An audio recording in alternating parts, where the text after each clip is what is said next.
ਕਹਾਣੀ ਪਿੰਡ ਦਾ ਬਾਊ। ਕਹਾਣੀਕਾਰ ਨਵਾਜ਼। ਪਿੰਡ ਦੇ ਸਾਰੇ ਹੀ ਮੁੰਡੇ ਨੂਰੀ ਨੂੰ ਬਾਊ ਕਹਿੰਦੇ ਸਨ। ਬਾਊ ਲਫ਼ਜ਼ ਐਡਾ ਬੁਰਾ ਤਾਂ ਨਹੀਂ ਸੀ ਜਿਹਨੂੰ ਸੁਣ ਕੇ ਤੇ ਨੂਰੀ ਦੇ ਹੱਥ ਕੰਬਣ ਲੱਗ ਪੈਂਦੇ ਸਨ, ਪਰ ਐਡਾ ਚੰਗਾ ਵੀ ਨਹੀਂ ਸੀ ਜਿਹਨੂੰ ਲੋਕਾਂ ਦੇ ਮੂੰਹੋਂ ਸੁਣ ਕੇ ਨੂਰੀ ਦੀਆਂ ਅੱਖਾਂ ਸ਼ਰਮ ਨਾਲ ਕਜਲਾ ਜਾਂਦੀਆਂ ਸਨ।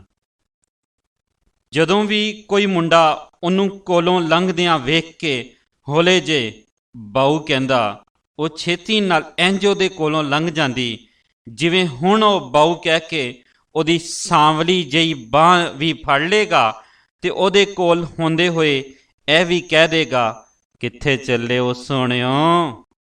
ਨੂਰੀ ਨੂੰ ਇਹੋ ਜਿਹੀਆਂ ਗੱਲਾਂ ਸੋਚਦੇ ਅੱਜ 10 ਵਰ੍ਹੇ ਹੋ ਚੱਲੇ ਸਨ। ਸਵੇਰੇ ਸੁੱਤੇ ਪਏ ਉੱਠ ਕੇ ਮੂੰਹ ਹੱਥ ਧੋ ਕੇ ਘਰੋਂ ਨਿਕਲਦਿਆਂ ਪਿੰਡ ਦੇ ਛੋਟੇ ਜਿਹੇ ਸਕੂਲ ਵਿੱਚ ਲੱਗੇ ਹੋਏ ਬੋਹੜ ਦੇ ਦਰਖਤ ਥੱਲੇ ਬੈਠਿਆਂ ਜਾਂ ਫਿਰ ਰਾਤ ਨੂੰ ਆਪਣੇ ਹੀ ਘਰ ਵਿੱਚ ਮੰਜੀ 'ਤੇ ਲੰਮੇ ਪਿਆਂ ਖੁਰੇ ਉਹਨੂੰ ਕੀ ਹੁੰਦਾ ਕਿ ਉਹਨੂੰ ਇੰਝ ਲੱਗਦਾ ਜਿਵੇਂ ਉਹਦੇ ਕੋਲ ਹੀ ਖਲੋਤੇ ਪਿੰਡ ਦੇ ਕਿਸੇ ਮੁੰਡੇ ਨੇ ਉਹਨੂੰ ਹੌਲੀ ਜਿਹੀ ਬਾਊ ਕਹਿ ਦਿੱਤਾ ਹੈ।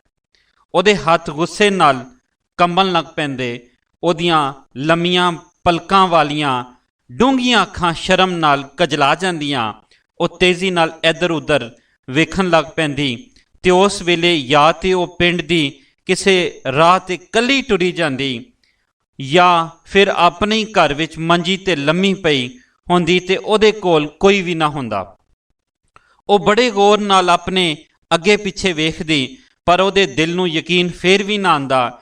ਉਹ ਵੇਲਾ ਉਹਦੀ ਨਿੱਕੀ ਜਿਹੀ ਇਕੱਲੀ ਜਾਨ 'ਤੇ ਬੜਾ ਅਜ਼ਾਬ ਬਣ ਜਾਂਦਾ। ਫਿਰ ਉਹ ਕਦੀ ਘੜੇ ਦਾ ਠੰਡਾ ਪਾਣੀ ਪੀਂਦੀ ਜਾਂ ਮਕਾਨ ਦੇ ਵਿਹੜੇ ਵਿੱਚ ਇੱਧਰ ਉੱਧਰ ਫਿਰਨ ਲੱਗ ਪੈਂਦੀ ਜਾਂ ਕਿਸੇ ਕੱਚੀ ਕੰਧ ਨਾਲ ਲੱਗ ਕੇ ਕਿੰਨਾ ਕਿੰਨਾ ਚਿਰ ਰੋਂਦੀ ਰਹਿੰਦੀ। ਨੂਰੀ ਇਸ ਤਰ੍ਹਾਂ ਹੀ ਰੋਂਦੀ ਰਹੀ ਤੇ ਪਿੰਡ ਦੇ ਮੁੰਡੇ ਉਹਨੂੰ ਹੁਣ ਉੱਚੀ ਉੱਚੀ ਬਾਊ ਕਹਿਣ ਲੱਗ ਪਏ। ਨੂਰੀ ਦਾ ਇਸ ਪਿੰਡ ਵਿੱਚ ਸਿਵਾਏ ਇੱਕ ਛੋਟੇ ਭਰਾ ਤੋਂ ਹੋਰ ਕੋਈ ਨਹੀਂ ਸੀ। ਉਹਦੀ ਆਪਣੀ ਉਮਰ ਕੋਈ 22-23 ਵਰ੍ਹੇ ਸੀ ਤੇ ਉਹਦਾ ਛੋਟਾ ਭਰਾ 9 ਕੁ ਵਰ੍ਹਿਆਂ ਦਾ ਸੀ। ਕਈ ਵਰ੍ਹੇ ਪਹਿਲਾਂ ਵੀ ਉਹ ਐਸੇ ਹੀ ਘਰ ਵਿੱਚ ਐਸੇ ਹੀ ਪਿੰਡ ਵਿੱਚ ਰਹਿੰਦੀ ਸੀ, ਪਰ ਉਦੋਂ ਉਹਦੇ ਨਾਲ ਉਹਦੇ ਮਾਪਿਓ ਵੀ ਹੁੰਦੇ ਸਨ ਤੇ ਫਿਰ ਉਹ ਇਸ ਪਿੰਡ ਵਿੱਚ ਹੀ ਨਹੀਂ ਬਲਕਿ ਸਾਰੇ ਹੀ ਜਹਾਨ ਵਿੱਚ ਆਪਣੇ ਨਿੱਕੇ ਜਿਹੇ ਭਰਾ ਨਾਲ ਇਕੱਲੀ ਰਹਿ ਗਈ ਤੇ ਹੁਣ ਉਹ ਆਪਣੇ ਮਾਪਿਓ ਦੀ ਕਬਰ 'ਤੇ ਦੀਵੇ ਬਾਲ ਰਹੀ ਹੁੰਦੀ। ਪਹਿਲੋਂ ਨੂਰੀ ਆਪ ਪੜ੍ਹਦੀ ਹੁੰਦੀ ਸੀ। ਸਵੇਰੇ ਸੂਰਜ ਨਿਕਲਣ ਤੋਂ ਪਹਿਲੇ ਹੀ ਉਹਦੀ ਜਾਗ ਖੁੱਲ੍ਹ ਜਾਂਦੀ।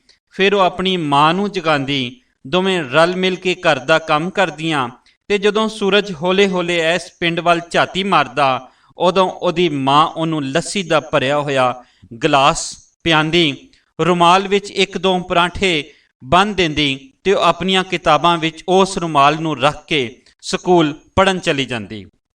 ਨੂਰੀ ਨੇ ਇਸ ਤਰ੍ਹਾਂ ਹੀ 8 ਜਮਾਤਾਂ ਪਾਸ ਕਰ ਲਈਆਂ ਤੇ ਜਦੋਂ ਉਹ 9ਵੀਂ ਵਿੱਚ ਦਾਖਲ ਹੋਈ ਉਦੋਂ ਨੂਰੀ ਆਪਣੇ ਮਾਂ ਪਿਓ ਕੋਲੋਂ ਵਿਛੜ ਗਈ। ਹੁਣ ਨੂਰੀ ਉਸੇ ਹੀ ਪਿੰਡ ਵਿੱਚ ਰਹਿੰਦੀ ਸੀ ਤੇ ਉਹਦੇ ਨਾਲ 9 ਕੁ ਵਰ੍ਹਿਆਂ ਦਾ ਉਹਦਾ ਭਰਾ ਵੀ ਸੀ। ਹੁਣ ਉਹ ਆਪ ਨਹੀਂ ਸੀ ਪੜ੍ਹਦੀ, ਪਿੰਡ ਦੇ ਛੋਟੇ ਛੋਟੇ ਬਾਲਾਂ ਨੂੰ ਪੜ੍ਹਾਉਂਦੀ ਸੀ ਤੇ ਉਹਨਾਂ ਬਾਲਾਂ ਵਿੱਚ ਉਹਦਾ ਭਰਾ ਵੀ ਸੀ। ਇਸ ਪਿੰਡ ਵਿੱਚ ਇਕੱਲੀ ਹੀ ਨੂਰੀ ਸੀ ਜਿਹੜੀ 2 ਵੇਲੇ ਰੋਟੀ ਖਾਣ ਲਈ ਸਾਰਾ ਦਿਨ ਬਾਲਾਂ ਨੂੰ ਅਲਿਫ ਬੇ ਪੜ੍ਹਾਉਂਦੀ ਰਹਿੰਦੀ ਸੀ। ਨੂਰੀ ਦੀ ਉਮਰ ਤੇ ਉਹ ਸੀ ਜਿਹੜੀ ਉਮਰ ਵਿੱਚ ਕੁੜੀਆਂ ਬਸ ਚੋਪੀ ਕਰ ਰਹਿੰਦੀਆਂ ਨੇ ਜਾਂ ਜੇ ਬੇਵਸ ਹੋ ਜਾਣ ਤੇ ਫਿਰ ਆਪਣੇ ਆਪ ਕੋਲੋਂ ਹੀ ਸ਼ਰਮਾਉਂਦੀਆਂ ਨੇ, ਪਰ ਮੂੰਹੋਂ ਕੁਝ ਨਹੀਂ ਕਹਿੰਦੀਆਂ। ਭਾਵੇਂ ਉਹਨਾਂ ਵੱਲ ਕੋਈ ਤੱਕੇ ਤੇ ਭਾਵੇਂ ਨਾ ਤੱਕੇ, ਪਰ ਉਹਨਾਂ ਨੂੰ ਇੰਝ ਲੱਗਦਾ ਹੈ ਜਿਵੇਂ ਹਰ ਮੁੰਡਾ ਉਹਨਾਂ ਨੂੰ ਵੇਖ ਰਿਹਾ ਹੈ। ਨੂਰੀ ਨੂੰ ਇੰਝ ਤੇ ਨਹੀਂ ਸੀ ਲੱਗਦਾ, ਪਰ ਫਿਰ ਵੀ ਸਕੂਲ ਵਿੱਚ ਬਾਲਾਂ ਨੂੰ ਪੜ੍ਹਾਉਂਦਿਆਂ ਉਹ ਇਹ ਜ਼ਰੂਰ ਸੋਚਦੀ ਸੀ ਕਿ ਉਮਰ ਉਹਦੀ ਬਾਲਾਂ ਨੂੰ ਪੜ੍ਹਾਉਣ ਵਾਲੀ ਨਹੀਂ। ਥੋੜ੍ਹੀ ਜਿਹੀ ਦੇਰ ਲਈ ਉਹ ਚੁੱਪ ਹੋ ਜਾਂਦੀ ਤੇ ਬਾਲ ਉਹਦੇ ਵੱਲ ਇੰਝ ਵੇਖਣ ਲੱਗ ਪੈਂਦੇ ਜਿਵੇਂ ਉਹਦੇ ਦਿਲ ਦੀ ਗੱਲ ਨੂੰ ਤਾੜ ਗਏ ਹੋਣ। ਉਸ ਵੇਲੇ ਨੂਰੀ ਬਾਲਾਂ ਨੂੰ ਰੋਟੀ ਖਾਣ ਦੀ ਛੁੱਟੀ ਦੇ ਦਿੰਦੀ ਤੇ ਭਾਵੇਂ ਉਹ ਵੇਲਾ ਬਾਲਾਂ ਦੇ ਪਾਣੀ ਪੀਣ ਦਾ ਵੀ ਨਾ ਹੁੰਦਾ। ਪਰ ਇਹ ਵੇਲਾ ਹਰ ਰੋਜ਼ ਨਹੀਂ ਸੀ ਆਉਂਦਾ, ਕਦੀ ਕਦੀ ਆਉਂਦਾ ਸੀ, ਪਰ ਆਉਂਦਾ ਜ਼ਰੂਰ ਸੀ। ਨੂਰੀ ਬਾਲਾਂ ਨੂੰ ਪੜ੍ਹਾਉਂਦੀ ਸੀ, ਖੁਰੇ ਐਸੇ ਹੀ ਕਰਕੇ ਪਿੰਡ ਦੇ ਸਾਰੇ ਹੀ ਮੁੰਡੇ ਉਹਨੂੰ ਬਾਊ ਕਹਿੰਦੇ ਸਨ। ਪਰ ਗੱਲ ਇਹ ਨਹੀਂ ਸੀ। ਨੂਰੀ ਜਵਾਨ ਵੀ ਸੀ ਤੇ ਪਿੰਡ ਦੀ 8 ਜਮਾਤਾਂ ਪੜ੍ਹੀ ਹੋਈ। ਕੁੜੀ ਦੀ ਜਵਾਨੀ ਜ਼ਰਾ ਨਿਖਰੀ ਹੋਈ ਹੁੰਦੀ ਏ। ਉਹ ਆਪਣੇ ਕਾਲੇ ਤੇ ਲੰਮੇ ਵਾਲਾਂ ਨੂੰ ਸਰੋਂ ਦਾ ਤੇਲ ਲਾਂਦੀ ਸੀ, ਸ਼ਲਵਾਰ ਤੇ ਕਮੀਜ਼ ਹੀ ਪਾਉਂਦੀ ਸੀ। ਉਹਦੇ ਨੱਕ ਵਿੱਚ ਕੋਈ ਮੋਟਾ ਮੋਟਾ ਜਿਹਾ ਸੋਨੇ ਦਾ ਲੌਂਗ ਹੁੰਦਾ ਸੀ। ਪੈਰੀਂ ਉਹ ਜੁੱਤੀ ਹੁੰਦੀ ਸੀ ਜਿਹੜੀ ਪਿੰਡ ਦੀਆਂ ਦੂਜੀਆਂ ਕੁੜੀਆਂ ਵੀ ਪਾਉਂਦੀਆਂ ਸਨ। ਪਰ ਖਰੇ ਕੀ ਗੱਲ ਸੀ, ਉਹ ਇਹਨਾਂ ਕੱਪੜਿਆਂ ਵਿੱਚ ਪਿੰਡ ਦੀਆਂ ਦੂਜੀਆਂ ਕੁੜੀਆਂ ਕੋਲੋਂ ਜ਼ਰਾ ਵੱਖਰੀ ਲੱਗਦੀ ਸੀ। ਤਾਜੋ ਤੇ ਛੀਮੋ ਤੇ ਦਾਰੀ ਨੂੰ ਲੋਕ ਐਸੀ ਨਾਂ ਨਾਲ ਬੁਲਾਉਂਦੇ ਸਨ, ਪਰ ਨੂਰੀ ਨੂੰ ਕੋਈ ਵੀ ਨੂਰੀ ਨਹੀਂ ਸੀ ਕਹਿੰਦਾ, ਸਾਰੇ ਹੀ ਬਾਊ ਕਹਿੰਦੇ ਸਨ। ਪਿੰਡ ਦਾ ਇਹ ਬਾਊ ਪਿੰਡ ਵਿੱਚ ਰਹਿੰਦਿਆਂ ਹੋਇਆਂ ਵੀ ਪਿੰਡ ਵਿੱਚ ਨਹੀਂ ਸੀ ਰਹਿੰਦਾ। ਇਹ ਉਹਦੀ ਆਪਣੀ ਸੋਚ ਸੀ। ਕਦੀ ਕਦੀ ਤੇ ਆਪਣੀ ਇਸ ਸੋਚ ਕੋਲੋਂ ਆਪ ਵੀ ਇੰਨੀ ਕੁ ਤੰਗ ਹੋ ਜਾਂਦੀ ਕਿ ਉਹਨੂੰ ਆਪਣੇ ਆਪ ਨਾਲ ਨਫ਼ਰਤ ਹੋਣ ਲੱਗ ਪੈਂਦੀ। ਉਹਨੂੰ ਆਪਣੇ ਆਪ ਕੋਲੋਂ ਖੌਫ ਆਉਣ ਲੱਗ ਪੈਂਦਾ। ਆਪਣੇ ਲੰਮੇ ਕਾਲੇ ਵਾਲ ਉਹਨੂੰ ਜ਼ਹਿਰ ਭਰੇ ਨਾਗ ਲੱਗਣ ਲੱਗ ਪੈਂਦੇ ਤੇ ਉਹ ਕੰਬਦੀ ਹੋਈ ਛੇਤੀ ਨਾਲ ਝਟਕਾ ਦੇ ਕੇ ਆਪਣੇ ਖੁੱਲ੍ਹੇ ਵਾਲ ਬੰਨ੍ਹ ਦਿੰਦੀ ਤੇ ਆਪਣੀਆਂ ਦੋਹਾਂ ਬਾਹਾਂ ਵਿੱਚ ਆਪਣਾ ਮੂੰਹ ਲੈ ਕੇ ਕੱਚੀ ਕੰਨ ਨਾਲ ਲੱਗ ਕੇ ਕਿੰਨਾ ਕਿੰਨਾ ਚਿਰ ਰੋਂਦੀ ਰਹਿੰਦੀ। ਤੇ ਫਿਰ ਉਹਨੂੰ ਇੰਝ ਲੱਗਦਾ ਜਿਵੇਂ ਪਿੰਡ ਦੇ ਕਿਸੇ ਮੁੰਡੇ ਨੇ ਉਹਨੂੰ ਹੌਲੀ ਜਿਹੀ ਬਾਊ ਕਹਿ ਕੇ ਬੁਲਾਇਆ।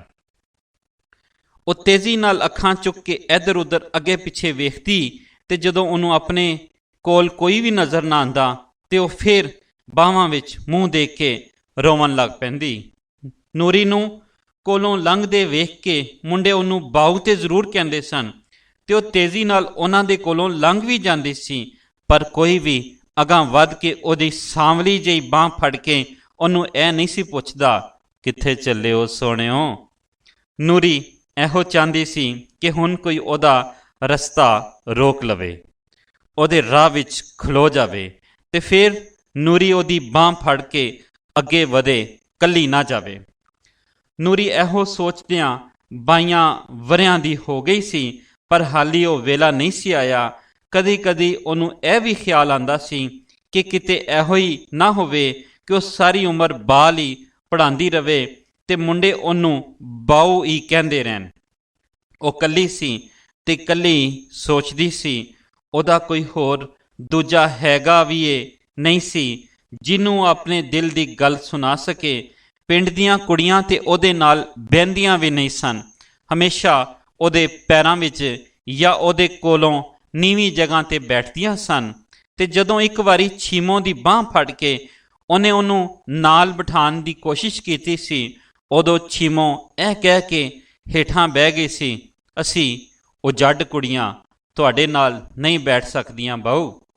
ਬਾਊ ਦਾ ਲਫ਼ਜ਼ ਛੀਮੋ ਦੇ ਮੂੰਹ ਵਿੱਚੋਂ ਸੁਣ ਕੇ ਨੂਰੀ ਨੇ ਛੇਤੀ ਨਾਲ ਉਹਦੇ ਮੂੰਹ 'ਤੇ ਹੱਥ ਰੱਖ ਦਿੱਤਾ ਸੀ, ਤੂੰ ਜਿੱਥੇ ਮਰਜ਼ੀ ਬੈਠ, ਪਰ ਹੋਰ ਕੁਝ ਨਾ ਕਵੀਂ। ਨੂਰੀ ਨੇ ਆਖਿਆ ਤੇ ਚੁੱਪ ਹੋ ਗਈ। ਇਸ ਵਾਕਿਏ ਦੇ ਬਾਅਦ ਨੂਰੀ ਸਾਰਾ ਦਿਨ ਕਿਸੇ ਸੋਚ ਵਿੱਚ ਡੁੱਬੀ ਰਹਿੰਦੀ। ਕਦੀ ਸੋਚਦੀ ਮੈਨੂੰ ਪਿੰਡ ਦੀਆਂ ਕੁੜੀਆਂ ਪਿੰਡ ਦੀ ਕੁੜੀ ਕਿਉਂ ਨਹੀਂ ਸਮਝਦੀਆਂ। ਕਦੀ ਸੋਚਦੀ ਆਖਰ ਮੇਰੇ ਵਿੱਚ ਕਿਹੜੀ ਚੀਜ਼ ਏ ਜਿਹੜੀ ਉਹਨਾਂ ਕੋਲੋਂ ਵੱਖਰੀ ਏ। ਉਹ ਸ਼ੀਸ਼ੇ ਅੱਗੇ ਖਲੋ ਜਾਂਦੀ, ਆਪਣੇ ਸਾਂਵਲੇ ਮੂੰਹ, ਸਫੇਦ ਦੰਦਾਂ ਤੇ ਸਜਰੇ ਹੋਂਠਾਂ ਨੂੰ ਵੇਖ ਕੇ ਖੋਰੇ ਉਹਨੂੰ ਕੀ ਹੁੰਦਾ ਕਿ ਉਹ ਇੱਕ ਠੰਡਾ ਸਾਹ ਭਰਦੀ ਤੇ ਉਹਨੂੰ ਇੰਝ ਲੱਗਦਾ ਜਿਵੇਂ ਪਿੰਡ ਦੇ ਕਿਸੇ ਮੁੰਡੇ ਨੇ ਉਹਨੂੰ ਹੌਲੀ ਜਿਹੀ ਬਾਊ ਕਹਿ ਦਿੱਤਾ ਹੈ। ਉਹ ਛੇਤੀ ਨਾਲ ਸ਼ੀਸ਼ੇ ਅੱਗੋਂ ਹਟ ਜਾਂਦੀ ਤੇ ਉਹਦੀਆਂ ਲੰਮੀਆਂ ਪਲਕਾਂ ਵਾਲੀਆਂ ਡੂੰਘੀਆਂ ਅੱਖਾਂ ਸ਼ਰਮ ਨਾਲ ਕਜਲਾ ਜਾਂਦੀਆਂ। ਉਹ ਤੇਜ਼ੀ ਨਾਲ ਆਪਣੇ ਆਲ ਦੁਆਲੇ ਵੇਖਣ ਲੱਗ ਪੈਂਦੀ ਤੇ ਕੋਲ ਕੋਈ ਵੀ ਨਾ ਹੁੰਦਾ। ਉਹ ਸ਼ੀਸ਼ੇ ਤੋਂ ਮੂੰਹ ਮੋੜ ਕੇ ਮਕਾਨ ਦੀ ਕੱਚੀ ਕੰਧ ਨਾਲ ਲੱਗ ਕੇ ਕਿੰਨਾ ਚਿਰ ਰੋਂਦੀ ਰਹਿੰਦੀ। ਨੂਰੀ ਇਸ ਤਰ੍ਹਾਂ ਹੀ ਪੜ੍ਹਾਉਂਦੀ ਰਹੀ ਤੇ ਸ਼ਰਮਾਉਂਦੀ ਰਹੀ, ਪਰ ਹੁਣ ਉਹ ਕੁਝ ਬੇਵੱਸ ਹੁੰਦੀ ਜਾਂਦੀ ਸੀ। ਪੜ੍ਹਾ ਕੇ ਸ਼ਰਮਾ ਕੇ ਤੇ ਰੋ ਕੇ ਉਹਦੀ ਜਾਨ ਅੱਧੀ ਹੋ ਗਈ ਸੀ। ਤੇ ਫਿਰ ਉਹਨੇ ਇੱਕ ਦਿਨ ਸੋਚਿਆ ਕਿ ਅੱਜ ਰਾਹ ਵਿੱਚ ਟੁਰੇ ਜਾਂਦਿਆਂ ਜਿਹੜਾ ਉਹਨੂੰ ਪਹਿਲੋਂ ਬਾਊ ਆਖੇਗਾ ਉਹ ਉਹਦੀ ਬਾਂਹ ਫੜ ਕੇ ਅੱਗੇ ਵਧੇਗੀ, ਕੱਲੀ ਨਹੀਂ ਜਾਵੇਗੀ। ਅੱਜ ਉਹਦੀ ਚਾਲ ਵੀ ਪਹਿਲੇ ਵਰਗੀ ਨਹੀਂ ਸੀ। ਉਹ ਧਰਤੀ 'ਤੇ ਇੰਝ ਪੈਰ ਰੱਖਦੀ ਸੀ ਜਿਵੇਂ ਉਹ ਕਿਸੇ ਕਬਰਸਤਾਨ ਵਿੱਚੋਂ ਲੰਘ ਰਹੀ ਹੋਵੇ। ਉਹ ਇਸ ਤਰ੍ਹਾਂ ਹੀ ਟੁਰਦੀ ਰਹੀ ਤੇ ਫਿਰ ਉਹਦੇ ਕੰਨਾਂ ਵਿੱਚ ਇੱਕ ਆਵਾਜ਼ ਆਈ, ਬਾਊ। ਨੂਰੀ ਨੂੰ ਇੰਜ ਲੱਗਾ ਜਿਵੇਂ ਕਿਸੇ ਨੇ ਕਿਸੇ ਕਬਰ ਵਿੱਚ ਉਹਨੂੰ ਬੁਲਾਇਆ ਹੋਵੇ। ਉਹਨੇ ਇਹਦੇ ਅੱਗੇ ਕੁਝ ਨਹੀਂ ਸੁਣਿਆ। ਉਹਦੇ ਹੋਂਠ ਕੰਬ ਰਹੇ ਸਨ। ਉਹਨੇ ਛੇਤੀ ਨਾਲ ਮੁੜ ਕੇ ਉਹਦੀ ਬਾਂਹ ਫੜ ਲਈ। ਉਹ ਨੂਰੀ ਦਾ 9 ਕੁ ਵਰਿਆਂ ਦਾ ਭਰਾ ਸੀ ਤੇ ਇਹ ਪਹਿਲੀ ਵਾਰੀ ਸੀ ਜਦੋਂ ਉਹ ਮਕਾਨ ਦੀ ਕੱਚੀ ਕੰਧ ਨਾਲ ਲੱਗ ਕੇ ਨਹੀਂ ਸੀ ਰੋ ਰਹੀ। ਨੂਰੀ ਕਿੰਨਾ ਹੀ ਚਿਰ ਆਪਣੇ ਉਸ ਭਰਾ ਦੇ ਨਾਲ ਲੱਗ ਕੇ ਰੋਂਦੀ ਰਹੀ। ਫਿਰ ਉਹ ਉੱਠੀ, ਭਰਾ ਦੀ ਬਾਂਹ ਫੜ ਕੇ ਸਕੂਲ ਵੱਲ ਟੁਰ ਪਈ ਤੇ ਉਹਦਾ ਭਰਾ ਕੁਝ ਵੀ ਨਾ ਸਮਝ ਸਕਿਆ।